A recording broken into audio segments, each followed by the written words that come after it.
আচ্ছা, অন্নপ্রাশনের দিন মায়ের সাজটা ঠিক কীরকম হলে ভালো হয় সেটা কি দেখতে চাও?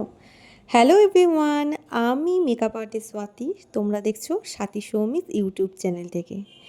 তো আজকে আমি তোমাদের সাথে কিভাবে আমি অন্নপ্রাশনে আমার বান্ধবীকে রেডি করেছিলাম সেই পুরো টিউটোরিয়ালটাই তোমাদের সাথে শেয়ার করছি। এই ম্যাজিক ড্রপটা ভীষণই ভালো, বিশেষ করে গরমকালের জন্য। তবে স্কিন বুঝে, কোয়ান্টিটি বুঝেই অ্যাপ্লাই করতে হয়। তা না হলে যদি এটা বেশি মাত্রায় পড়ে যায়, তখন কিন্তু ফাউন্ডেশন আর ব্লেন্ড হতে চায় না।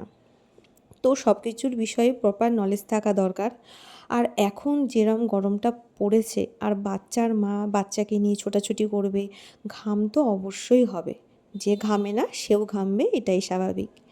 তো সেই মতো আমি এটাকে বিউটি লক টেকনিকেই কাজটি করেছি। এটা ওয়াটারপ্রুফ মেকআপ নয়, এটা বিউটি লক মেকআপ।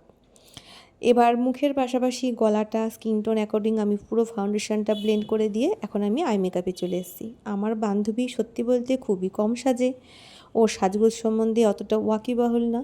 সেই কারণে ও শাড়িটা যেহেতু পার্পলিশ টাইপের ছিল, সেই অ্যাকর্ডিংই, অথচ আমি হালকার মধ্যেই একটা আই মেকআপ করে দেওয়ার চেষ্টা করেছি। এমনকি ও ল্যাশটুকুনিও পড়তে যায়নি, তাই আমি মাস্কারাটাই ডবল কোটিংয়ে দিয়েছিলাম। আর একটা আশ্চর্যের বিষয়, সবাই না আমার কাছে মেসি বানটাই ডিমান্ড করে। আমি কিন্তু যার আগে ভেবেছিলাম ওকে অন্য একটা হেয়ারস্টাইল করে দেবো, কারণ ওর ননদকে আমি এই হেয়ারস্টাইলটাই করেছি, কিন্তু ওর ডিমান্ডে আমাকে এটাই করে দিতে হলো। কেমন হয়েছে জানিও।